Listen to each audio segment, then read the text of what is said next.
Hello children, आपसे बात करते हुए, आपकी क्लास में पढ़ाते हुए, आपसे इंटरेक्ट करते हुए मैंने एक चीज़ का एहसास किया है कि आप लोग अपनी एग्जामिनेशन बेहतर तरीका है कि आप अपने डर से लड़ जाइए।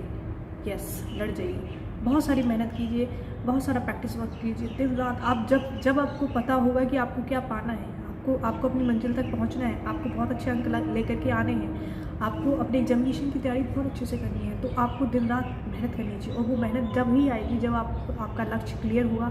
आपको अपने क्वेश्चन पेपर से काफ़ी उम्मीदें हुई कि आप बहुत सारे क्वेश्चंस करके आए, एक पॉजिटिविटी अपने अंदर लेकर के आइए। बेस्ट तरीका है कि सोचने का टाइम हटा दीजिए, ज़्यादा से ज़्यादा अपने हाथों को चलाइए, ज़्यादा से ज़्यादा लिखिए, प्रैक्टिस कीजिए। ये हुई एक बात। इसके बाद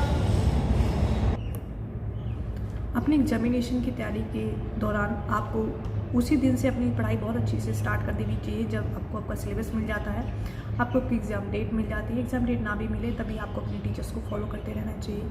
मेरी बात ध्यान से कीजिए, सुनिए, और मेरी बात ध्यान से ये बात सुनिए बच्चे, आप अपने टीचर को बहुत अच्छे से फॉलो कीजिए। उनकी हर एक बात को जो भी क्वेश्चन वो करवाते हैं, जो भी क्वेश्चन वो प्रैक्टिस करवाते हैं, जिस भी क्वेश्चन को इंपॉर्टेंट बोलती हैं, इसके अलावा पहले प्रायोरिटी अपनी टीचर की बात को दीजिए, जो भी उन्होंने सिखाया है। इसके अलावा आप जो भी बुक्स फॉलो कर रहे हैं, जो भी नोट्स फॉलो कर रहे हैं, जो भी आप बाहर से पढ़ रहे हैं, इट डजंट मैटर, उसको सेकंड प्रायोरिटी में रखिए। सबसे पहले अपनी टीचर के क्लास वर्क को इम्पोर्टेंस दीजिए। ये हर एक सब्जेक्ट में वैलिड है, ठीक है, हर एक सब्जेक्ट में वैलिड है। अब मैं आप सभी की एक पोएम सुनाना चाहती हूँ जो कि मुझे काफ़ी मोटिवेट करती है। आई एम प्रीटी श्योर आप लोगों को भी काफ़ी ज़्यादा हेल्प करेगी। पोएम कुछ इस तरीके से बच्चों, सफ़र में धूप तो होगी जो तुम चल सको तो चलो। सफ़र में धूप तो होगी जो तुम चल सको तो चलो। धूप से बच्चों मेरा मतलब यहाँ पे कठिनाई से, लेखक का, कवि का। सफ़र में धूप तो होगी जो तुम चल सको तो चलो।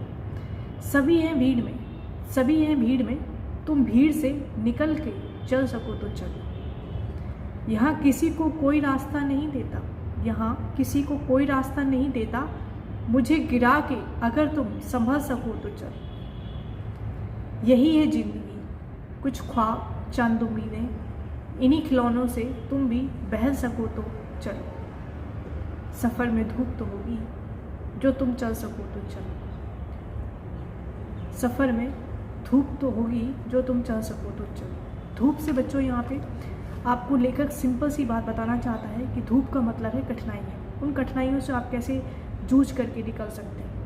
आपके सब्जेक्ट में आपको काफ़ी सारी कठिनाइयाँ मिलती हैं, उनसे आप किस तरीके से लय और ताल बिठा करके अपना बहुत सारा रिटर्न वर्क करके किस तरीके से आप उसको याद करते हैं, सीखते हैं, नए नए तरीके से सुझाते हैं, उसे कनेक्ट करते हैं, चीज़ों से एसोसिएट करते हैं, निमोनिक्स बनाते हैं।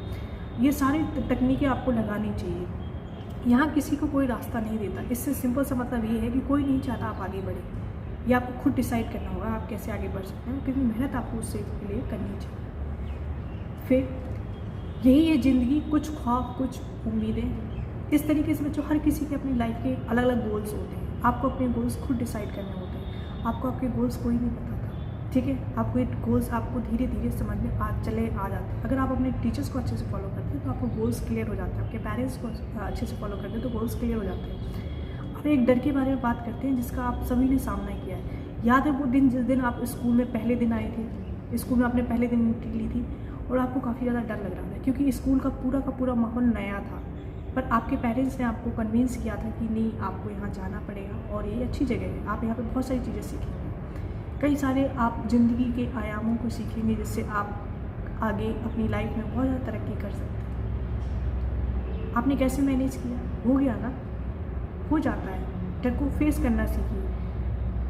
ये डर जो है फर्स्ट डे स्कूल आने का सबको होता था। मैं भी बहुत रोई थी फर्स्ट डे स्कूल में, पर धीरे धीरे हमारा मन लग जाता है। हम नए नए दोस्त बना लेते हैं, हमें नए नए सब्जेक्ट्स पसंद आने लग जाते हैं, हमें नए नए टीचर्स से बहुत कुछ सीखने के लिए मिलता है।